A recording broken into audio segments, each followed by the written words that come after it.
পুঁই শাক তো আমরা অনেকেই অনেকভাবে রান্না করে খেয়ে থাকি। এভাবে চিংড়ি মাছ, ইলিশ মাছ ছাড়া পুঁই শাক রান্না করে খেয়ে দেখুন, খেতে খুবই টেস্টি হয়। আসসালামু আলাইকুম এভরিওয়ান, আশা করি সবাই ভালো আছেন। যেসব নতুন রাঁধুনিরা আছেন এবং প্রবাসী ব্যাচেলার ভাইরা আছেন তাদের জন্য আজ আমি খুবই ইজি করে পুঁই শাক রান্নাটি করে দেখাবো। তো গাইস, রান্নাটি শুরু করার আগে যারা আমার চ্যানেলটিতে নতুন তারা আমার চ্যানেলটিকে লাইক এবং সাবস্ক্রাইব করে আমার পাশেই থাকুন। তো আসুন এবার রান্না শুরু করি।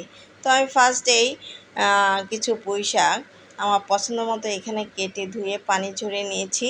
আপনারা আপনাদের পছন্দ মতো কেটে ধুয়ে পানি ঝরিয়ে নেবেন। আমি ফার্স্টেই চুলা জ্বালিয়ে কড়াই গরম করে এখানে কিছুটা পানি গরম করে নিয়েছি যাতে ভালোভাবে শাকগুলো সেদ্ধ হয়। তো আমি ফার্স্টেই দিয়ে দিচ্ছি 1 চা চামচ লবণ, দিয়ে দিচ্ছি 2টি মাঝারি সাইজে পেঁয়াজ কুচি করে রেখেছিলাম সেখান থেকে অর্ধেকটা পেঁয়াজ কুচি, আর দিয়ে দিচ্ছি ফালি করে রাখা 10-15টি কাঁচামরিচের অর্ধেকগুলো দিয়ে আমি এখানে অ্যাড করে দিচ্ছি কেটে ধুয়ে পানি ঝরিয়ে রাখা পুঁই শাকগুলো। তো পুঁই শাকগুলো দিয়ে আমি এভাবে ভালোভাবে নেড়ে চেড়ে মিশিয়ে নিব এবং ঢাকনা দিয়ে ঢেকে আমি 3-4 মিনিট রান্না করব।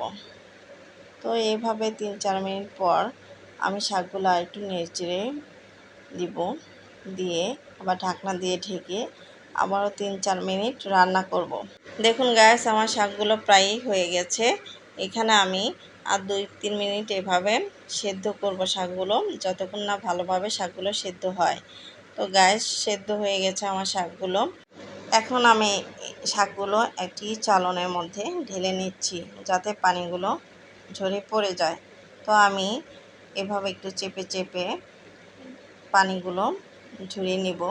গাইস, এখন আমি কড়াই গরম করে এখানে দিয়ে দিচ্ছি 3 টেবিল চামচ সয়াবিন তেল এখানে আমি একটু বেশি দিয়েছি, কারণ শাকে তেল বেশি দিলে শাক খেতে অনেক টেস্টি হয়। গাইস, এখানে আপনারা আপনাদের পছন্দ মতো কমিয়ে বাড়িয়ে তেল অ্যাড করতে পারেন। গাইস, তেল গরম হয়ে গেছে। এখন আমি এখানে দিয়ে দিচ্ছি একটি মাঝারি সাইজের রসুন কুচি, দিয়ে ভালোভাবে একটু নেড়ে চেড়ে হালকা ভেজে নিব। এখন আমি এখানে অ্যাড করে দিব বাকি পেঁয়াজ কুচিগুলো, আর অ্যাড করব ফালি করে রাখা বাকি কাঁচামরিচগুলো, দিয়ে আমি একটু ভালোভাবে নেড়ে চেড়ে ভেজে নিব। এখন আমি এখানে অল্প একটু লবণ অ্যাড করে দিব, দিয়ে এগুলো ভালোভাবে ভেজে নিব। দেখুন গাইস, আমার ভাজা প্রায় হয়ে গেছে। এখন আমি এখানে অ্যাড করে দিব সেদ্ধ করে পানি ঝরিয়ে রাখা পুঁই শাকগুলো দিয়ে আমি এখানে ভালোভাবে নেড়েচেড়ে ভেজে নিব। এখন এখানে অ্যাড করে দিব অল্প একটু চিনি। গাইস, চিনি দিলে এখানে শাকের কালারটা খুবই ন্যাচারাল থাকে, সবুজ থাকে, হলুদ হয় না। তো সেই জন্য এখানে আমি চিনি অ্যাড করে দিয়েছি, আপনারা চাইলে নাও দিতে পারেন। আর এখন দিয়ে দিচ্ছি আর অল্প একটু লবণ। গাইস, এখানে আপনারা আপনাদের পছন্দ মতো লবণ ঝাল অ্যাড করতে পারেন। তো এখন আমি ভালোভাবে নেড়ে চেড়ে ভেজে নিব। দেখুন গাইস, আমার ভাজা হয়ে গেছে। এখন আমি এটি সার্ভ করে নিব। দেখুন গাইস, আমি সার্ভ করে নিয়েছি। দেখতে কতটা লোভনীয় লাগছে দেখেই বোঝা যাচ্ছে, খেতেও অনেক টেস্টি হয়েছে। আপনারা বাসায় এটি অবশ্যই ট্রাই করবেন এবং খেতে কেমন হয়েছে আমাকে কমেন্ট করে জানাবেন।